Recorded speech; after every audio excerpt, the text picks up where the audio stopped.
Ils l'ont vaincu à cause du sang de l'agneau et à cause de la parole de leur témoignage. Et ils n'ont pas aimé leur vie jusqu'à craindre la mort. Voilà une parole qui nous est bien familière. Rappelons les circonstances dans lesquelles elle fut prononcée. Elle fait partie d'une déclaration articulée dans le ciel par une voix forte, à un moment où les multitudes célestes sont en train d'observer un conflit colossal qui se déroule dans ce que nous pourrions appeler les cieux inférieurs.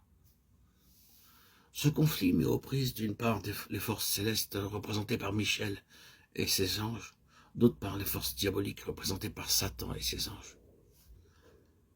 L'occasion du conflit est un être corporatif, c'est-à-dire ayant les caractéristiques de la personnalité tout en étant composé de nombreuses unités. Cet être est désigné ici par le terme d'enfant mâle, ou littéralement de fils mâle.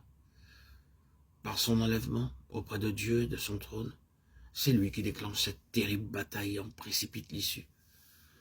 Satan et ses anges, chassés du ciel, sont précipités sur la terre et leur place ne fut plus trouvée dans le ciel. Alors une voix forte, ou comme le dit la version synodale, une grande voix, se fait entendre dans le ciel, disant « Maintenant le salut de notre Dieu est arrivé, sa puissance et son règne et l'autorité de son Christ. Car il a été précipité, l'accusateur de nos frères, celui qui les accusait devant notre Dieu, jour et nuit. Et ils l'ont vaincu à cause du sang de l'agneau et à cause de la parole de leur témoignage. Et ils n'ont pas aimé leur vie, mais ils l'ont exposé à la mort. C'est pourquoi réjouissez-vous, cieux, et vous qui habitez dans les cieux.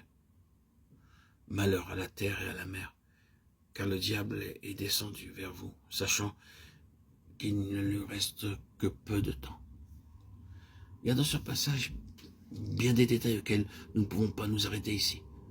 Nous enregistrons simplement le contenu de cette déclaration et l'événement qui en est l'occasion.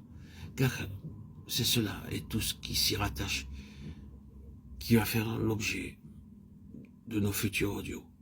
Tout d'abord, arrêtons-nous un instant au livre lui-même pour jeter un rapide coup d'œil sur l'ensemble du récit. Nous constatons que le chapitre 11 du livre de l'Apocalypse nous amène au temps de la fin.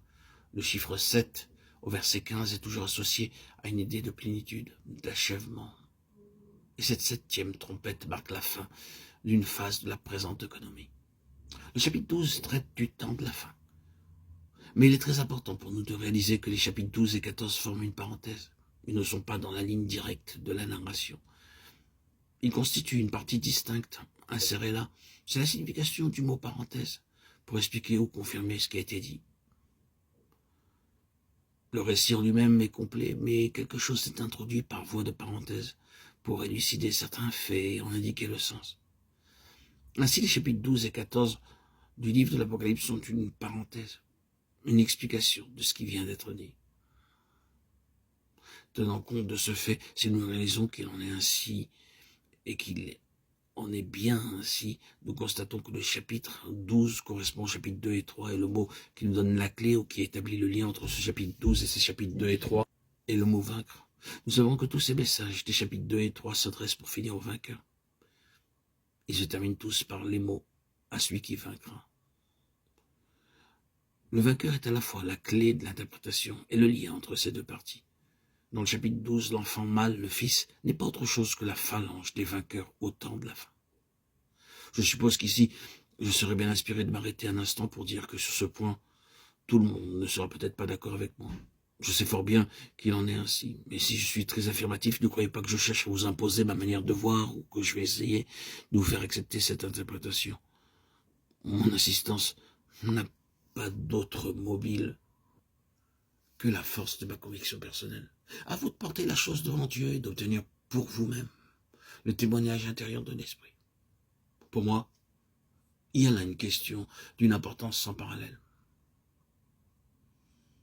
Et c'est à vous de vous en faire une idée.